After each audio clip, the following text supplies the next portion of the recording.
So air, so earth, water, fire, air, even the idea of space, it's also there. If in that stillness, any given, I mean, of course we can all say, okay, here this wonderful space, sacred space here, easier for us to tune into that space of mind, and easier us for feel that sense of stability, joy. But what about when we face everyday life? Actually, that is the most fun place. I find that's the most fun place to look. And my personal experiences with these, it's amazing. I mean, it's places where you can think there is no joy at all. If you go into that space and you look there, you find it fully, as much or more than where you thought joy should be. Because joy does not distinguish any places. It's your ego who is trying to, make all these labels. You say, this is the wrong place to be happy. And there are people who don't have too many places to be happy.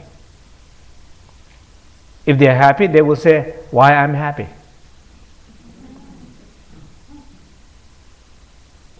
They will say, why am I happy? Why me? And that's all you need to say, and that's it. Yes, you're right. You're not the wrong person. Sorry, I'm leaving. It's gone. Next thing you see is joy disappears. So shamans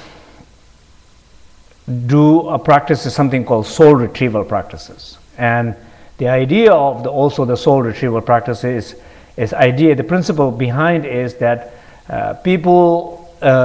sometimes people can lose some basic fundamental elemental qualities in their life, like earth.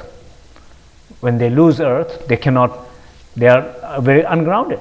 They're ungrounded in themselves. They're ungrounded if they're doing some work. They can feel very ungrounded there. If they're having some thoughts of some interesting project, they're very ungrounded in that. If they're having a relationship, they're very ungrounded there. They're ungrounded in everything because they're ungrounded in themselves. Therefore, sometimes that causes some sense of sickness. They lose the energy. And shamans sometimes they diagnose that as saying, you have lost your soul. That means you lost the earth.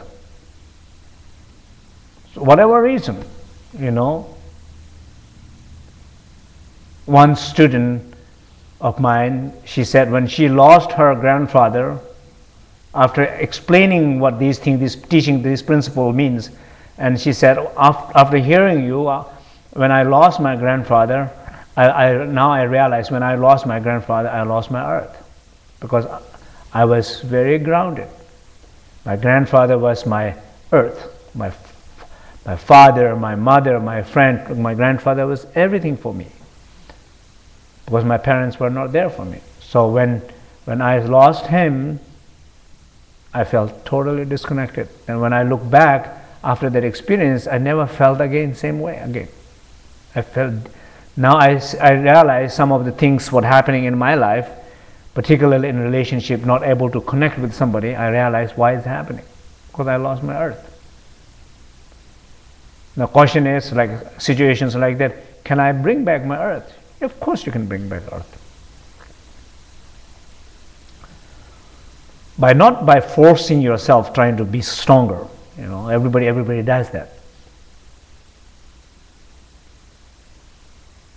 But going into that space inside, that infinite space, because these qualities are already there. Everybody has access.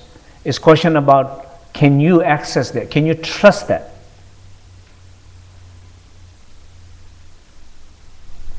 When you're feeling so much pain in yourself, if you go inside that place, and when you find that little joy inside there, can you trust that joy? Or you can say, that joy doesn't mean anything because I haven't solved my problem. Can you trust that joy? Can you be with that joy? If you find it, can you be with that joy for a moment? Can you breathe together with that joy?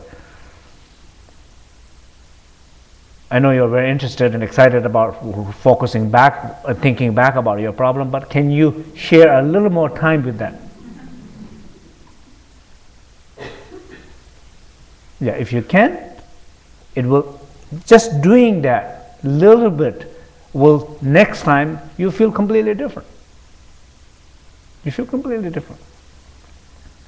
You feel like more familiar. You know where to go. You trust that support inside yourself. So this is one example. So it's like a retrieving or connecting this. So the essence of 5 elements are like a food for your inner being. So the essence of 5 elements are food of your inner being. Shamans will call from nature. They will go to the earth. They will go to the water. They will go to the air. They will worship those beings, spirits behind those elements. The rituals, the chantings, prayers, offerings,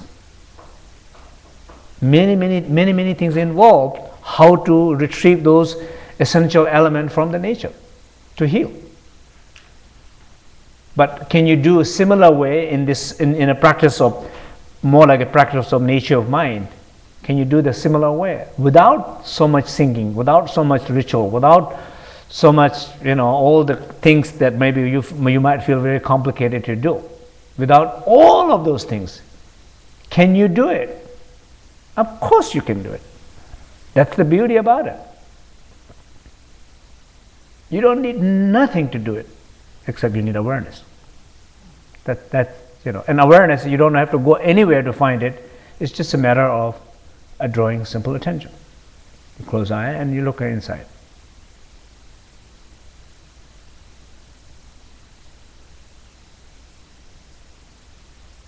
You listen to that. You feel that stillness. You feel that silence. If you be aware of that spaciousness, just right there. That is like moment you're aware of that you are aware of that infinite space.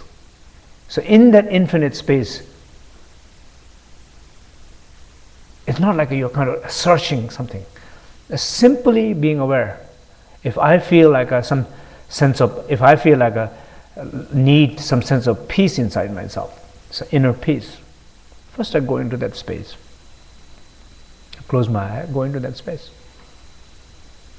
I don't do anything. I find it there. I find it there. When I find the inner peace, I feel that sense of peace when I'm aware of that inner space. Question is, do I trust that? How often I go there? How real it is for me?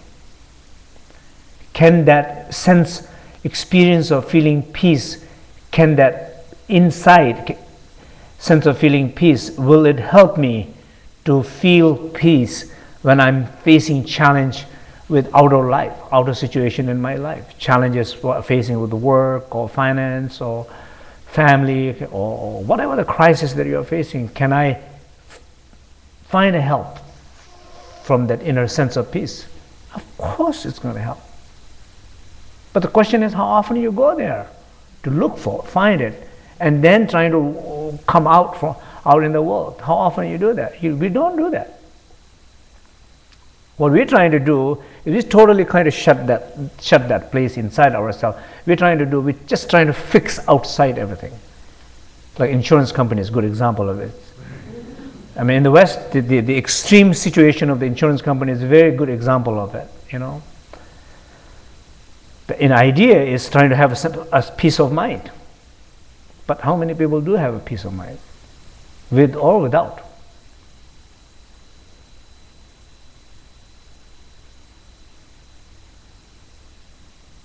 So the point here, what I'm trying to say here is, first have some sense of, trying to be a little bit free from your false sense of false sense of yourself, to kind of recognize that a little bit. And then trying to come to a place more true sense of yourself, and then trying to nourish that with whatever a necessity in particular given moment in your life, whatever challenges you are facing in your life, particular situation in your life, there might be specific thing necessary. Yeah, necessary.